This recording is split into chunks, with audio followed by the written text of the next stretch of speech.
Tip for one-way thoughts is to think of your next thought. There's a lot of interesting ways to kind of play tricks with your mind, just to feel it out and to try to understand how it works. And talking about meditation, and it's important to realize, you're having runaway thoughts, let's say, and you can't interrupt them, obviously, right? So you can interrupt them for just a moment to instruct your mind to do an activity like most people hear what sounds kind of like their own voice in their head when they're thinking about stuff.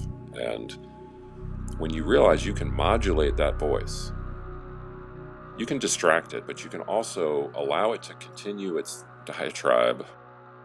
You can modulate the voice to slow it down. So it's like you're having thoughts in your head and you're imagining that you've got this dial where you can literally slow down the speed of the talking so the talking becomes extremely slow. And that's kind of a wild phenomenon to experiment with, because you kind of realize, I can modulate this voice to some degrees that maybe I wasn't aware of before. And I think that's not unlike this different sort of exercise of trying to think of the next thought. You're caught in a loop of obsessive thinking and maybe try to get ahead of it. Or, sometimes you'll do the opposite, where I've been thinking nonstop, I've been worrying nonstop for the last 20 minutes in my head, and you might trace back that train of thought to its origin, just to try to see, where did all of this huge anxiety-ridden train of worry and contemplation come from? It's I started thinking about work. It's okay, obviously, yeah. Knowledge of good and evil exists or doesn't exist. It gets complicated, right? Because you're talking about knowledge, which is a thing. The knowledge of good and evil is like a separate thing. And sometimes people ask these deeper questions, and I might be missing the point because of my own maybe simplistic way of looking at things. I've noticed that a lot, when people are more deeply versed in philosophy, sometimes they'll ask me this kind of deep question, and I'll answer it in a way that's no, that's not actually, I'm not thinking about it the way they're thinking about it. Sometimes it does cause some miscommunication maybe, or I'm misapprehending the real depth of the question, because a question like knowledge of good and evil, does it exist or doesn't exist? I believe knowledge exists in the same way that knowledge can just be something as simple as knowing how to walk, knowing how to make fire, things that you don't have to think through, you just know them. I know that fire is going to hurt if I put my hand in it.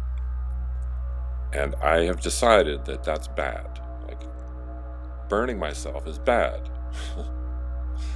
And again, I am trying to boil this down to this level of simplicity completely intentionally. This is, to me, how you know when things are true or wise, when you can boil them down to that level that even a 6-year-old can understand this. A 6-year-old has to figure out, Mom said don't touch the oven, don't stick your hand into the fireplace. But I don't know, man. I don't know if I trust that woman. I'm going to try it anyway. And again, some people have to learn it for themselves. They won't just listen to Mom when she says, don't stick your hand in the fireplace. Those kids who are more, maybe they're higher in openness, they're more disagreeable, they're less likely to listen. Maybe they're lower in conscientiousness. And this open new idea is that fire looks toasty, I'm going to check it out. And the pain's telling you that it's bad, and that's knowledge. So to me, it is that simple.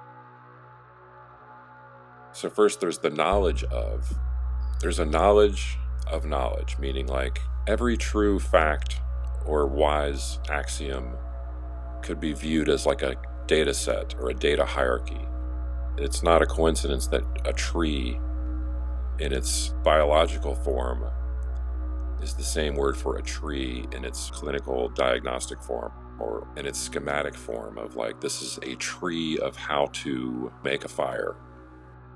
Step one is here. You need these materials in this order, and you will produce this end result. But then there's also a tree of knowledge.